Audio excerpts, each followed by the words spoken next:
This is the Homeowners Show. Whether you're DIY or looking to hire, we're here to bring you the best information and options for you and your home. My name's Craig Williams, and I am hosting the show live from the studio. No Kev tonight. We're going to keep this kind of short and sweet, but thank you so much to everyone for joining in on the live stream. We're excited to have you guys. Tonight, what we're going to be doing is we're going to be going over a talk I recently gave for some new upcoming homeowners through Habitat for Humanity. And what they asked me to do is to come in and give a class on how the new homeowners can better protect their homes against pests, bugs, and critters, and all those kinds of things. And I thought it might be really helpful to share those tips and tricks with our audience. So we're going to go through that presentation tonight and give you some insider tips and tricks on how you can be a better homeowner to keep pests and bugs and critters and all sorts of things out of your house, and how to do it naturally without having to use pesticides. If you guys have been listening to the show for any amount of time, you may have figured out by now that I actually own a pest control company, and we do use chemicals, and we encourage the use of them, but only in a very responsible way, and to be done by a licensed and insured professional. And we encourage you to do that in pretty much all of the trades when it comes to your home. When it comes to anything serious in your home, you should always look to a professional in your state. If that person, there's some states where there's certain jobs that don't need to be licensed through the state, but any job that is licensed through the state and it's a service that's performed on your home, we encourage you to look to those services that are licensed in order to perform those duties on your home. And one of those is actually a sponsor of the show tonight. We want to thank you to the sponsor of the Lone Star Appliance Repair. Guys, if you have any appliances in your home, maybe they're a little old, but they're loved, and you want to keep them running well, and maybe they've got a little problem, and maybe the ice maker is not working as well as it used to, or maybe the washing machine has a little bit of a funk to it. Guys, Lone Star Appliance Repair here in the Houston area, specifically Montgomery County, is happy to get you on their schedule and get your appliance up and running as if it were brand new. And as we all know, we talk about it every time we have a show, it's way more affordable to repair an older appliance than it is to go buy a new one. I mean, new appliances, they can, new refrigerators can go anywhere from $400 to $20,000. And if you've got the right refrigerator in your home and you don't feel like going out and spending thousands of dollars to replace it, why not just get it repaired and get it up and running? You love that one. You know the way it works. Just call these guys, 936-647-2364. Again, that's 936-647-2364. We also want to give a shout out to True Texas Solar. They are our newest sponsor here on the show. Guys, if you have a home and you want to get it off the grid, and we're saying off the grid because most homes, if they're attached to the grid, they really can't get off the grid. But if you want to have energy independence, these are the experts that you need to be talking to, whether it be through solar, whether it be through generators, whole home batteries, all of the ways. And you can even create a system that combines all of those so that you have true energy independence for your home, where you never need to pull another drop of energy off the grid. These are the guys to help you get it done, whether it's mounting solar panels on your roof, creating a solar panel farm out in a field, making sure that you have the right generator, making sure that you have the right amount of energy that you're producing in order to run all the things in your home so that you can stay comfortable through a natural disaster. These are the guys to get in touch with. They can get your systems up and running and do it in a way that doesn't make you feel smarmy about the whole process, because there's so many companies out there now willing to take advantage of you, lure you into government programs that may or may not exist. But you can give True Texas Solar a call at 936-286-8325. Again, 936-286-8325, and they'll be happy to get your home evaluated and get you a quote and get your home on the path to energy independence. Thank you to all of our sponsors. You are the reason we are able to continue to improve the show and bring everyone in our audience better up-to-date information and continue to update the studio so that we can continue to do the show in a high-quality manner. Speaking of which, we did an episode last week where we talked about some political issues between Kamala Harris and Donald Trump. We talked a little bit about RFK, but I came across a clip and I wanted you guys to be able to see it because as we've mentioned before, like the number one issue amongst millennial voters, which is like a key demographic for any political office right now, and because that's the demographic that tends to vote the least. I mean, I know there's the generation behind that, but millennials historically have not voted in great numbers. But the number one issue amongst the millennials, because they've gotten older over the last 4 years, is home ownership. There is just an attitude amongst millennials, and it's not an unfounded attitude, that home ownership is now out of reach financially for most of the people living in the millennial generation, whether it be because they can't get a good job, whether or not they have a job, but that job doesn't pay them enough to be able to afford a house in the city or the area that they live in. It's the number one issue amongst millennials, and both candidates really aren't talking a whole lot about it. We talked about the platforms from both of them, but I found this clip of RFK on the Theo Vaughn show that I thought was really good, because he actually gets into the issue of home ownership, and I wanted to share it with you guys. So here's the clip from the Theo Vaughn show. Let me know what you think. The average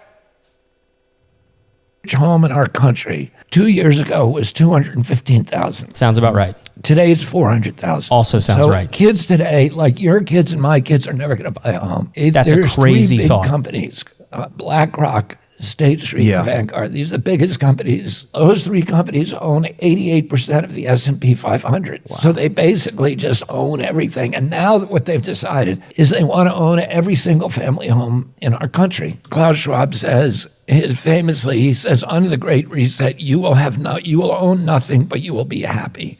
They pay nothing for money. Their credit is so impeccable. Oh, I see. They have like 900. Yeah. Oh. So they got the better than the best credit rating. But isn't that like privatized communism or something? That's what it feels like. Well, yeah, it's like socialism for the rich, and this barbaric, merciless, ruthless, savage capitalism for the poor.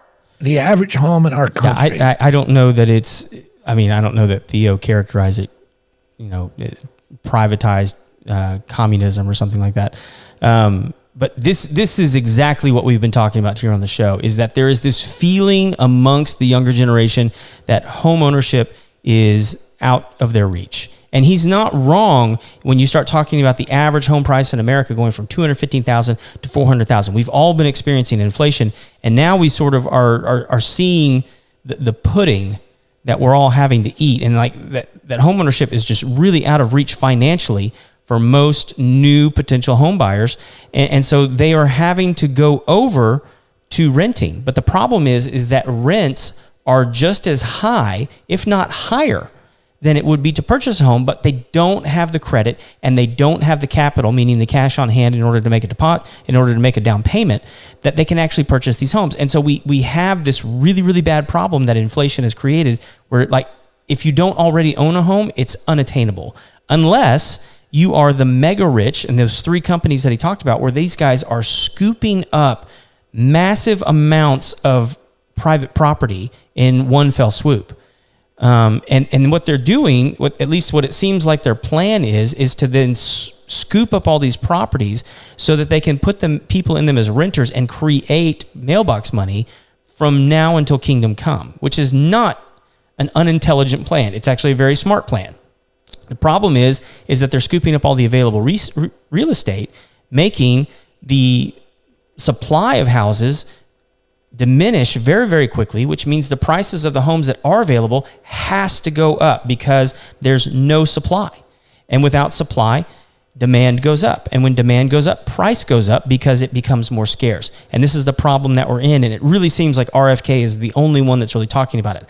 I'm not telling you that I think he's the right candidate and the best guy for the job for president. What I am telling you is that he's one of the only candidates that's coming out and addressing the issue head on. So that being said, let's get into the actual content of the show. Let's keep this short and sweet. But let's talk about how to keep your home pest-free. And I'll tell you guys right from the outset, the running theme for this is clean your house. Keep your house clean. Okay? And for many, many people, that means many different things, because for some people, it means pick up the dirty clothes off the floor. And that's not what I'm talking about. What I'm talking about is actually addressing the deep cleaning needs of your home. And if you are unable to address, if you don't have the time, if you don't have the energy, if you don't have the know-how, hire a cleaning company that does a thorough job and make sure that it's on a regular schedule, because this is one of the key ingredients to having a home that is pest-free. That being said, when it comes to having a natural remedy for keeping your home pest-free, and mind you, this is also, most of this is preventative. If you will do most of the things that I talk about today, you are more, I would say you're 90% more likely to have a home that has less bugs in it than the average American. Okay, one of your this also applies to homes outside of America, but I just know what it's like here in the United States. I meet and talk with pest professionals across the country every single day, so I know what I'm talking about here. One of the best tools that you can have in your arsenal is bleach.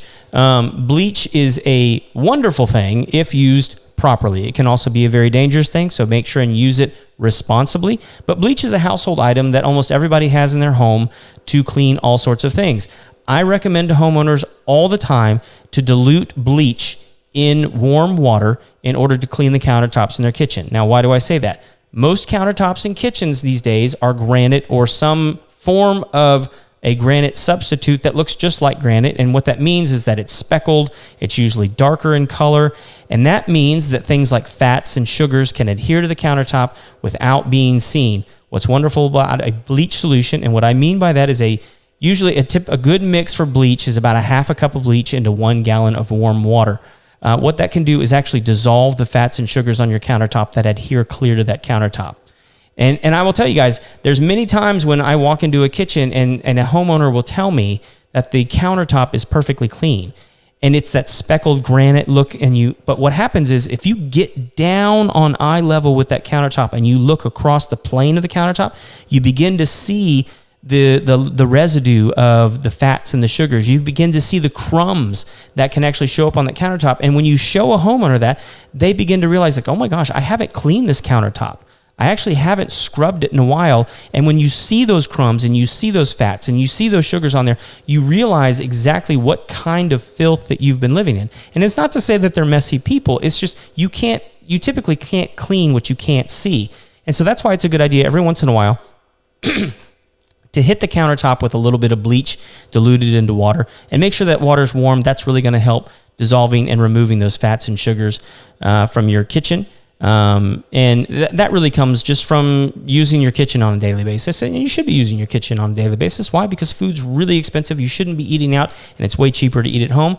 And typically the things that you can make at home are going to taste way better. So why not use your kitchen and then just clean it every once in a while?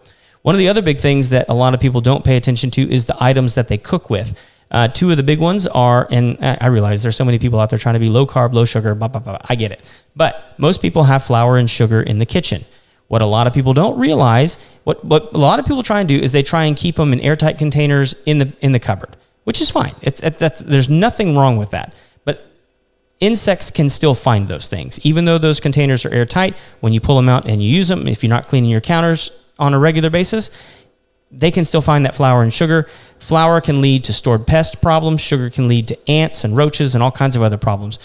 What a lot of people don't realize is that you can actually store flour and sugar in your freezer, and it's ready to use right out of the freezer, and nothing can live in your freezer and survive that may have infested in your sugar and flour. Hopefully there's no bugs in your flour and sugar, but it can happen. Keeping them in the freezer is a great way to do it. You don't have to buy those expensive, whatever containers that you might get from Walmart or the Container Store in order to store those things in the cupboard. You can actually just stick the bags right in the freezer and store them right there, and they're ready to use. You can bake with them.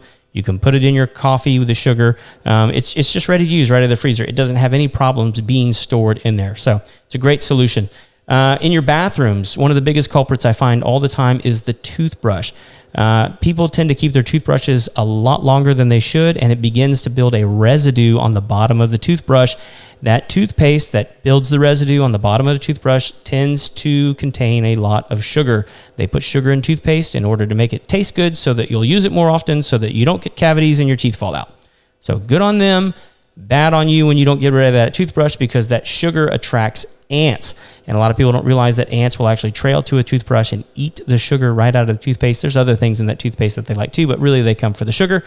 If you are dead set on keeping a toothbrush, or maybe you're just a heavy paster, I don't know, you can actually clean your toothbrush. You can use warm water and a toothpick and get most of that residue out of there and get your toothbrush looking bright and shiny and new rather quickly, and make that toothbrush last a little bit longer. But, I mean, you should be replacing your toothbrush on a regular basis. How often? I don't know. Ask your dentist.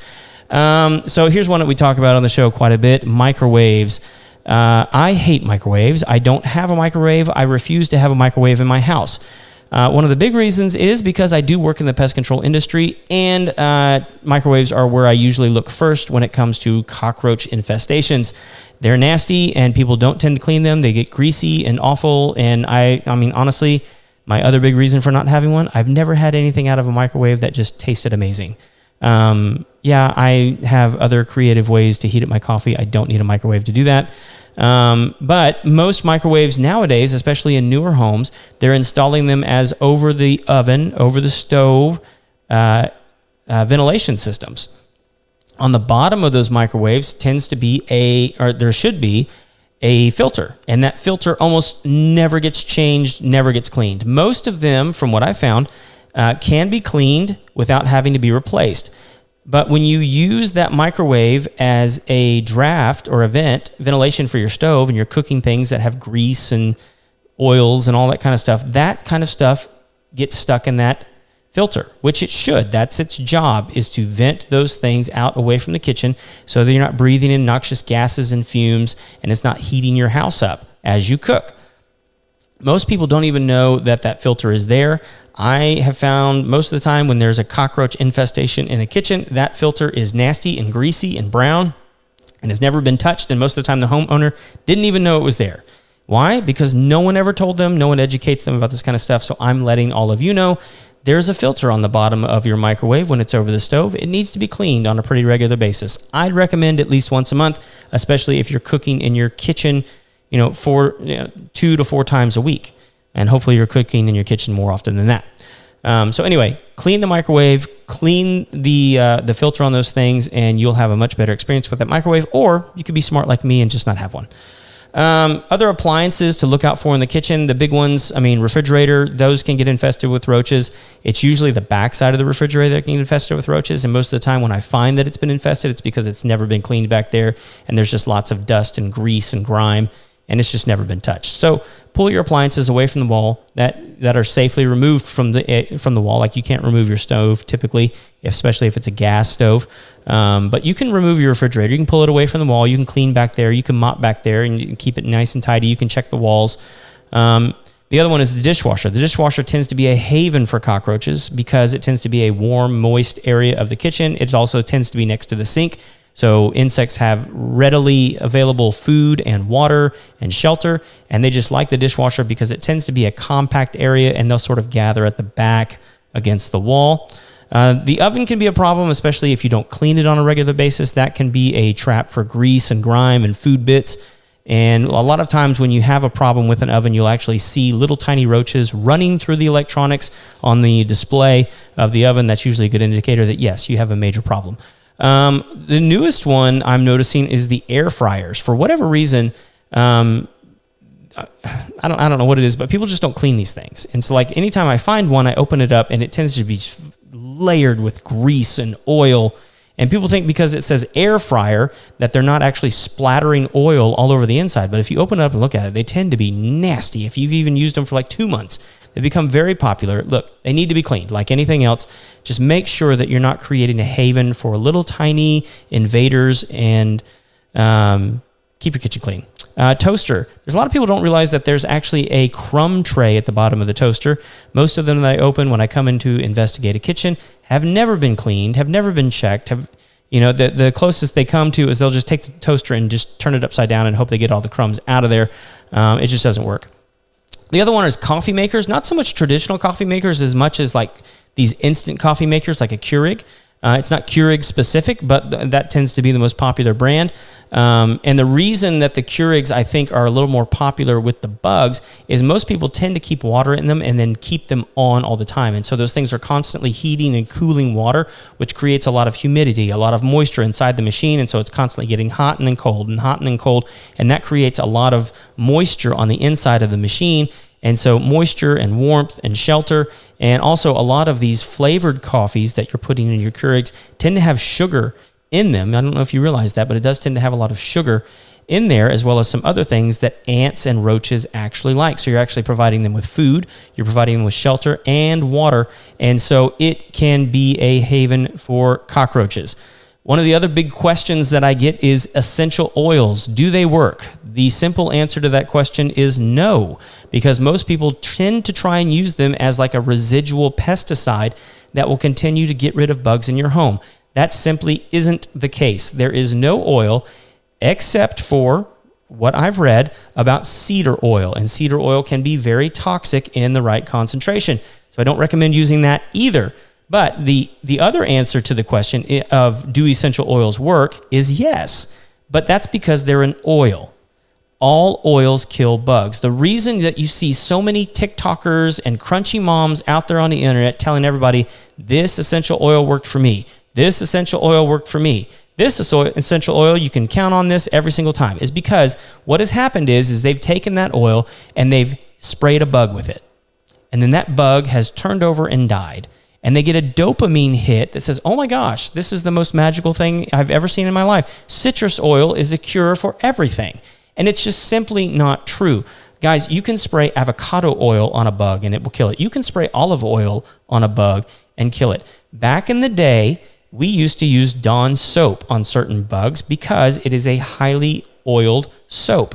Oils kill bugs. And the reason it works so well is because you and I breathe out of our nose. All insects breathe through their body. So if you cover an insect's body in oil, they are unable to breathe and they immediately go and suffocate and roll over and die. And it happens very, very quickly. So what has happened is people have used these essential oils, they sprayed it on a bug, and all of a sudden they think that they found the cure to cancer. And it's just not the case. Now, whether or not essential oils work on other things, I don't know. Not a doctor, none of my business. But as far as it goes with bugs, yes, it will kill a bug that you spray on it. You can use any kind of oil. You can use peppermint oil for all I care. It's an oil. It's going to kill a bug. It's not going to give you any long-term control over insects. So if you have a German roach infestation in your kitchen and you decide to go after it with citrus oil, if you get it on any of those roaches that are out in the open, by golly, it's going to kill them. But you're not going to solve the problem, and you're going to continue to spray citrus oil on your countertop for months on end, and you're still not going to get the result that you want, because what you need is a pest professional to come in and actually give you helpful solutions and a plan to get your kitchen back. All right, so moving outside, at least on a traditional home, now it's different when you come to like mobile homes and pier and beam homes and some other kinds of foundation homes. When it comes to like a traditional foundation home, rule of thumb, which is what most new homes are. Most new homes they're planning on building with a traditional slab foundation. And this is, let me also put this caveat. This is not true all the time, but is still helpful with houses with basements. Most of the houses here, at least in this part of Texas and most of Texas, don't have basements. So a good rule of thumb, keep the grass mowed and away from the house. Tall grass provides shade and cover and a good entrance into your home. So the more you can keep grass and foliage away from the home, the better off you're going to be. On a traditional slab, you're going to want to have at least 6 inches of exposed slab. And the reason I say that is because over time, as people do landscaping in the yard, you tend to lose exposure on the slab, and you don't want that, because an unexposed slab can make your house vulnerable to things like termites and carpenter ants and fire ants and all kinds of other critters and bugs. So just be mindful of high soil and wood contact up against the soil, because we don't want to create any conducive conditions where your home can be infested with a wood-destroying insect. On the landscaping, one of the best things you can do with a traditional foundation is create a rock barrier. I usually tell people, if you're going to put a rock barrier, put at least a foot and a half wide. And part of that is most people like to have really pretty flower beds up next to the house, and over time they don't like taking care of them themselves, so they hire a landscaping company. And what landscaping companies do is they never remove old mulch. All they do is pile on new mulch on top of the old mulch year after year. And if your flower beds are directly up against the house, what will eventually happen is you lose sight of the foundation because it gets covered up with new mulch. Anyway, so that can be a really helpful tip for you right there. Also, just keeping plants away from the house and trim branches away from the roof and things like that. Just doing common sense landscaping throughout the home can be very, very helpful. Let's see here. Spider webs around the house, you can actually physically remove those with a brush or a cobweb wand. Most of those you can buy at Home Depot, Lowe's. You can get like a 20 to 35 foot extension rod with a brush on the end to actually physically remove cobwebs. Those are also good for removing wasp nests and things like that, especially if you don't want to be close to them and you still want to knock them down and keep yourself from getting stung. Although I do recommend hiring a professional for that, because you do not want to get caught up in the storm of an angry wasp nest up against your house. It's much better to let one of my techs get stung than you get stung. But with a brush wand like that, you can remove them from the home, and you can do it from a fairly safe distance and probably not get stung. Let's see here. Fire ants are a big deal here in Texas. I mean, we can talk a little bit about that. They get relocated a lot through rain and flooding and storms and things like that. Most people buy pesticides from big box stores that end up pushing those ants around the yard rather than actually eliminating the colony. It's really best to find a professional that actually knows a good bait to use on those fire ants, and you can get better long-term control. Our company actually has a process where we treat only in the spring and the fall. It's a once every 6 month application. So it tends to be very affordable in order to get control of your yard. And those applications are best done in the spring and the fall. If you have access to those baits, sometimes you can buy them yourselves. But again, we recommend having them applied by a professional so that it's done right. And then it comes to animals that get in your home. Most homes tend to be invaded by things like squirrels, raccoons, and possums, but you also have things like lizards and geckos and snakes and things like that can get in your home. Most things will try and get in your home when the temperature changes. So when you're going from cold to hot to cold, so that typically means spring and fall. But also when winters get extremely cold in different parts of the country, animals will try and move inside.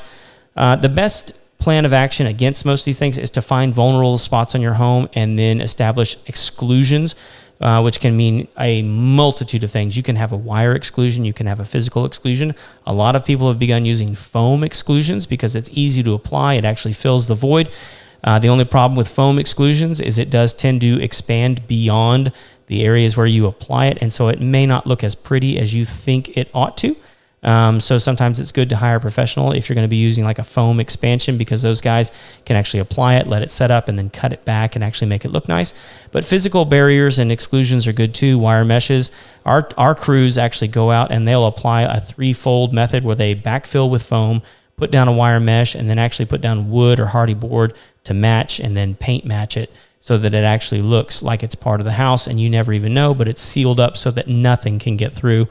But if they do happen to get it in, you can use baits and traps to catch them. You can usually pick up live traps from places like Tractor Supply, Home Depot, Lowe's. I've even seen them at Walmart and things like that. But if you are skittish at all, I don't recommend using a trap because you can get hurt even though you have an animal inside of a cage. Raccoons in particular are rather good at reaching through that cage and getting a hold of you, and they don't like to let go when they do. It can also be tricky sometimes to let them go, and you also need to know how far away you need to take them in order to let them go, and then you need to have a place that's legal to let them go. For instance, in Texas, for professionals, it's not legal to release a raccoon back into the wild because they tend to be a rabies vector. And so at least the way the law reads is that you are actually supposed to dispose of that animal if you capture it. One of the most interesting ways that I've found to deal with critters when they get inside your house, if you don't have the budget for an exclusion and you don't want to get a trap and you don't want to hire a professional, one of the cool things that you can do is go onto Amazon and you can actually buy animal urine. And the reason that can be helpful is you can buy just about any kind of animal urine. So if you know the animal that tends to prey on a squirrel, which an effective one might be like a red fox or a gray fox. If you have fox in your area, squirrels in your area are probably very familiar with the smell of fox urine. You can actually buy a vial of fox urine and apply it to a tennis ball and throw it in your attic. And it is not 100%, but there's a good chance that if that squirrel is nearby that tennis ball, it's going to get a whiff of fox urine and begin to believe that there is a fox lurking in your attic and realize that it may not be a safe place for it to set up its nest. Again, this is not 100%, but I have had customers use this strategy and have it work. You also just need to be aware of which predators live in your area so that you know which ones might be effective against the kind of critter that might be in your house. So there's 2 bits of information that you need there. You need to know what it is that has invaded your house, and you need to know what it is that might prey on that critter so that you can apply the right kind of urine and then just get a cheap bag of tennis balls and apply it and start tossing those in your attic. I have found that most of the urines that you buy off of Amazon really don't have that bad of an odor, so I wouldn't worry about it making your home smell. And also, it just doesn't last forever, and it soaks into the tennis ball and dissipates rather quickly, especially around here when the attics get super hot. It just doesn't last that long. So sometimes you may have to do a couple of different applications, but you'd be surprised at how cheap animal urine is on Amazon and how quickly you can get it there. So there are lots of nuisance ants that can get in your home. And so we kind of already covered this, but really the big thing to know is just to keep the residue off the countertops in the bathrooms and in the kitchen. That's the biggest thing you need to know with ants. But if you have them outside, not all ants build mounds. Not a lot of people know that. Not all ants build mounds. So sometimes you have to hunt outside in order to find where they're located. If you can find the home, sometimes you can use over-the-counter methods to get rid of them, but honestly, most of them are ineffective. Baits tend to be the best tactic against just about every single kind of ant, except for carpenter ants. But most of the time, in order to get a good bait, you need to hire a professional. Carpenter ants are a whole other ball game. They tend to find moisture in your home. So if you have carpenter ants in your home, I tell people all the time, they're like a canary in the coal mine. They are telling you where you have a moisture problem. And if you don't believe me, if you have carpenter ants, go get a little moisture meter and start poking around. I can almost promise you 95% of the time you're going to find water. And it doesn't have to be a lot, but you're going to find it. So the last thing I want to talk to you guys about is something that I think just about everyone is guilty of all the time, and that is Amazon packages. I actually read a story. I saw a post the other day in one of the Facebook groups that I follow, and it was someone in a neighborhood asking for help with bed bugs.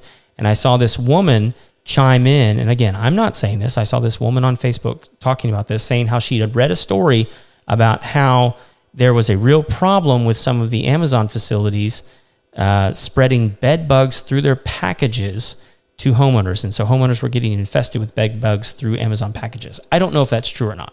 I don't know if that's true. What I will tell you is anytime someone tells me that they have a problem going on inside of their home and I walk in and the house is relatively clean, what I go and look for, what I ask them is, where do you stack your packages when they come to your house? Because the reality is we are all living in a Amazon Prime world where people are getting packages just about every single day for the things that they need around their home. And good on Amazon. They've built an incredible business, started off with books, and now there's pretty much anything that you need. You can buy a house on Amazon. But what happens is most people get the package on their porch. They come home, they pick up the package, they bring the package inside, and they set the package on the counter in the kitchen. Or they set the package on the kitchen table. Or they set the package on their bed, right? And then they come back to the package later and undo that package and get out the thing that they need. And then they take that package and either leave it empty there on the countertop, take it to the trash can, whatever it is. Let me tell you guys something. Amazon doesn't care what else they ship to your home, okay? Like, it is totally within the realm of possibility that there are bugs traveling in those boxes, the same as it is possible that there are bugs traveling in your groceries, in your grocery bags. Especially the reusable grocery bags that you continue to take back and forth, that you leave in, you take them and you hang them up in the kitchen, you hang them up by the back door, and then you take them to the grocery store, where I promise you those grocery stores have bugs. I know, because we work for some of them, all right? look, there's just bugs everywhere, and they can travel in all sorts of ways. So the rule at my house, in order to prevent some of this and mitigate some of this, is when Amazon delivers a package at my house, I just unpack it at the front door. I open the package right there. I take out my pocket knife, which listen, if you're a dude and you're not carrying a pocket knife, get a pocket knife, right? Take out your pocket knife, open the package, get out what it is that you ordered, and then take the rest of it and put it in the trash outside. Don't even let it cross the threshold, because it is just so likely that you are transporting something that you don't want into your home via that cardboard box. There are so many bugs that love the tight spaces in cardboard. Silverfish is a big one. Earwigs is another one. Roaches is another one. Spiders is one. There's all sorts of bugs that can travel in very, very comfortably in cardboard. And at my house, rather than taking the cardboard boxes to the trash, because the trash tends to be a little too close to the house for my comfort, I actually take them to the burn pile and I burn them almost immediately. Because that's how serious I take this. I don't want that in my house because I don't want an infestation. And it's so easy to just pick it up and bring it inside. And it becomes almost like a muscle memory that we all do. We just pick up the package, bring it inside, pick up the package, bring it inside. You are bringing things in your home without realizing it. Now, I'm not telling you that you're going to get a massive infestation because you do it. But when I walk into a home and it's relatively clean and they're telling me that they're having problems on the inside, 9 times out of 10, I find a pile of Amazon boxes or a pile of Walmart boxes or whatever it is, the shipping company that you're using, I find a pile of boxes somewhere not far from where they've been telling me that they're seeing bugs and now have a problem. So it's good to just have better practices. So a good practice is, and if nothing else, unpack the package and put it in the garage. At least it's not in your house. It's connected to your house probably, but it's not in your house. So that's a good way to do it. So again, guys, just to review, thank you guys so much for tuning in to this episode. Just to review, clean your house. It's the best way to keep bugs out. You're going to have a much cleaner home, and a cleaner home is a happier home, and a happy home has a lot less bugs in it than everybody else. Why? Because you have a lot more money, because you didn't have to hire somebody like us. So anyway, guys, thank you so much for tuning into this episode. I hope it was helpful. I hope it was informative. Is essentially the same talk that we got to give for Habitat for Humanity for all of their new homeowners that are about to receive their new home. Such a cool organization. Love what they're doing, how they're providing people the opportunity to get into a new home when they otherwise couldn't afford it. It's a great way to give back. So it's a great organization to go and get involved with and volunteer with. Until next time, see ya.